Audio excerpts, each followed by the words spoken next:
Hi guys, so from my experience working as a diabetes educator and a pharmacist, these are my top 5 tips when checking or monitoring your blood sugar levels. So number 1 is to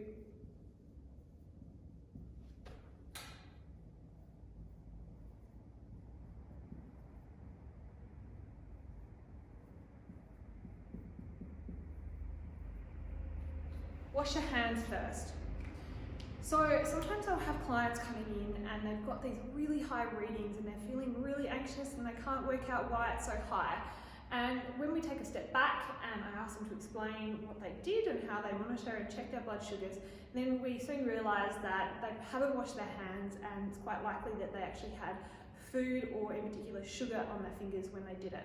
And this will of course affect the results. So make sure you wash your hands with soap.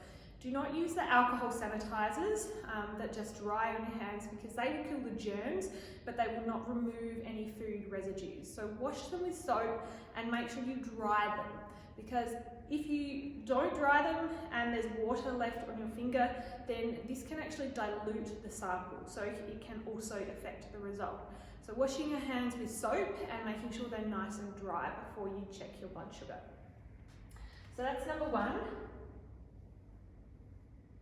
Number 2 is to check the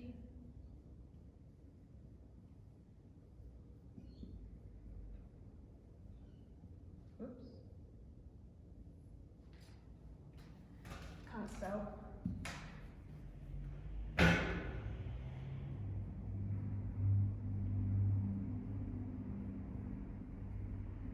So when you're about to use a strip to check your blood sugar level, make sure you check the expiry date first, because some people may have some strips left at home and they haven't really been monitoring their blood sugars and they decide they're going to start and they pull out some strips, and if they're expired then that can affect the result.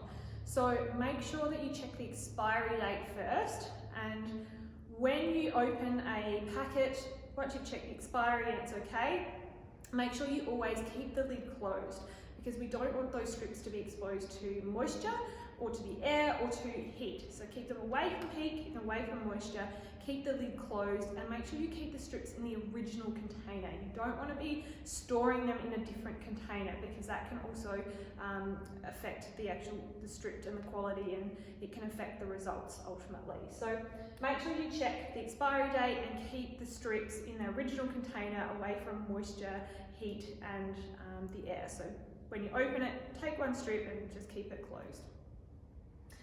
Okay, so number 3 is to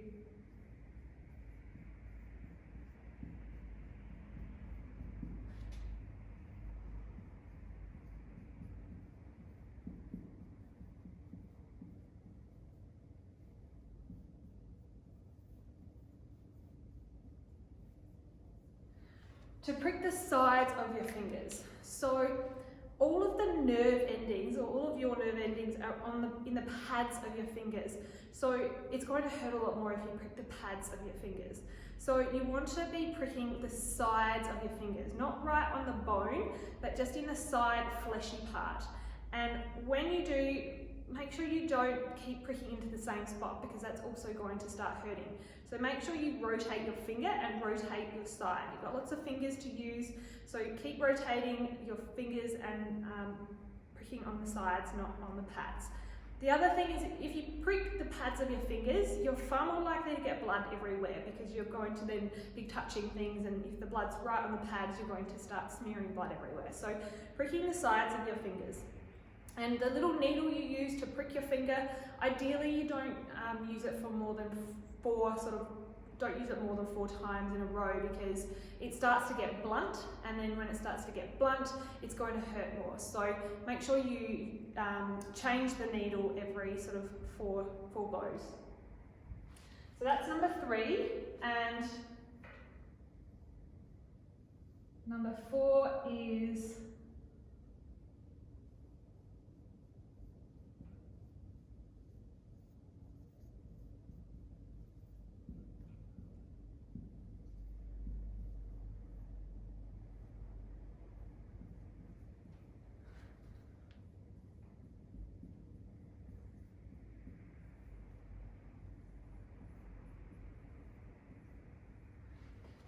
check only at the 1.5 to 2 hours after a meal. Now, that doesn't mean don't check at any other times, but if you're checking after a meal, you don't want to check it before 1.5 hours and you don't want to check it after 2 hours. You want to check it in that 1.5 to 2 hour mark, because if you check sooner, then you are going to get more varied results, because it doesn't allow enough time for digestion and absorption and for your own body to launch or make an insulin response to that food. So it doesn't mean only check at those times, but when you're checking after meals, you only want to check in that 1.5 to 2 hour mark after you've eaten. And it's not when you've finished eating that you start that time or start to time for the 1.5 to 2 hours. It's as soon as you start eating, about 1.5 hours, 1.5 to 2 hours after you start eating. That is about the time that you want to check your blood sugar, and then you can make more of a accurate interpretation of what your blood sugar is and then what you can do with it. So when you're checking your blood sugar after a meal, make sure it's at that 1.5 to 2 hour mark. And number 5 is to